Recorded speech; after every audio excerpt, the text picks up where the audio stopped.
I got my PhD in the field of organic chemistry, postdoc at Stanford University, joined the group of a man who was going to win a Nobel Prize in chemistry, voted one of the top 50 most influential minds in the world. I was a visiting scholar at Harvard University.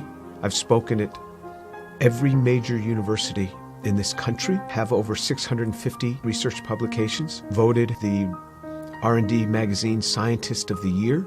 I'm in the National Academy of Inventors. I'm a member of the American Association for the Advancement of Science, over 120 patents, started 7 or 8 companies. We work in areas that range from medicine to material science to electronics, computer memory, medical devices. We work across a broad range of areas. But more than any of that, what means the most to me is that I'm a Jew who believes that Jesus is the Messiah. I grew up just outside of New York City. I thought everybody was Jewish. I didn't even know that there was anything else. I had no particular interest in that, other than when all my friends were getting bar mitzvahed or bat mitzvahed, and then I would attend, of course, every week. There was never really any excitement for me. I remember once I even tried to talk to a rabbi. He just brushed me off. There was very little explanation for me.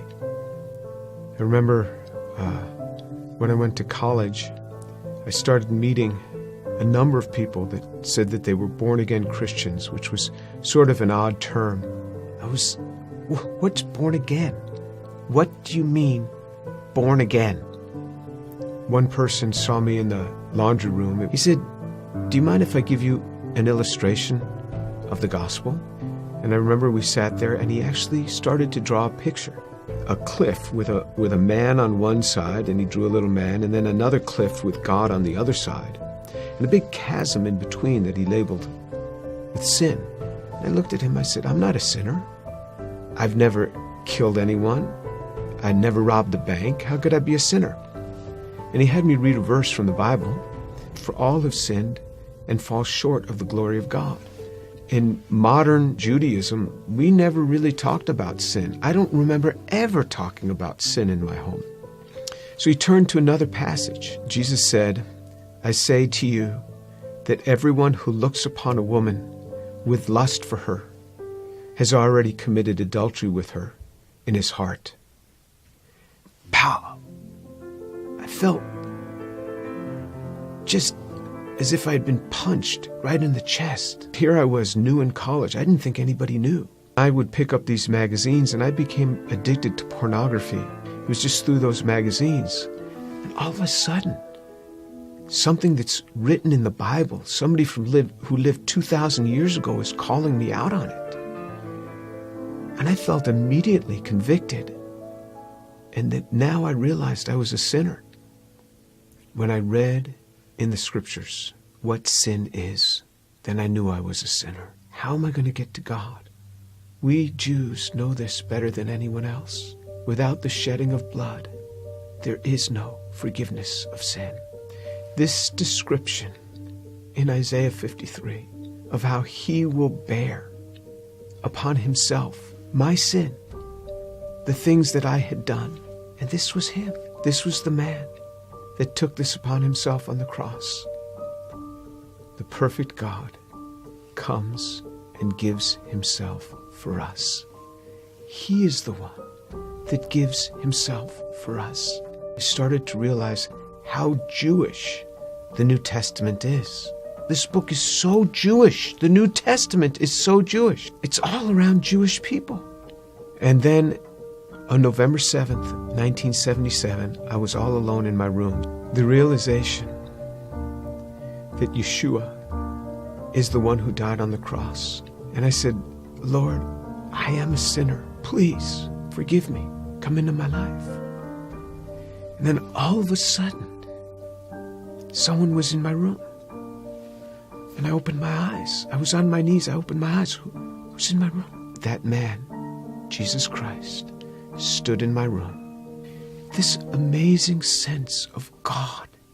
Jesus was in my room and I wasn't scared. All I started doing was just weeping. The presence was so glorious because he was there in my room on that day. And I didn't want to get up. And this amazing sense of forgiveness just started to come upon me. That was it. Finally, I got up. I didn't know what to do. I didn't know who to tell. Here's this Jewish kid from New York City. What am I going to say? My cousins were shocked. How could you do that? You're Jewish. Telling my mother how I had invited Jesus into my life. She didn't say much. She was weeping. She told my father they weren't happy at all. And she said, I don't blame them for killing Jesus after the things that he said. Who is he to come against these religious leaders that have dedicated their lives to helping people and to tell them that they are whitewashed tombs? Who is he, this young man in his 30s, to say this to these scholars? He got what he deserved. And my mother's a very deep, pensive, careful reader. She read from Genesis right on through the Tanakh, the whole thing. When she got done, I said, what did you think? She said, God warned us over and over again. He warned us. When my daughter was about 15, my mother and father came to visit us. At one point, my mother went into her room for several hours. She came out. She said, quite a young girl you have. She talked to me for a long time. She started reading the Bible again, both the Old and the New Testament. One day, not long after that, she called me on the phone at the age of 72. She said, Jimmy, you wouldn't believe what happened. I said, what happened? She said, I was just reading. And it hit me. It hit me. The way he gave his life. I believe it now. Jesus is the Son of God.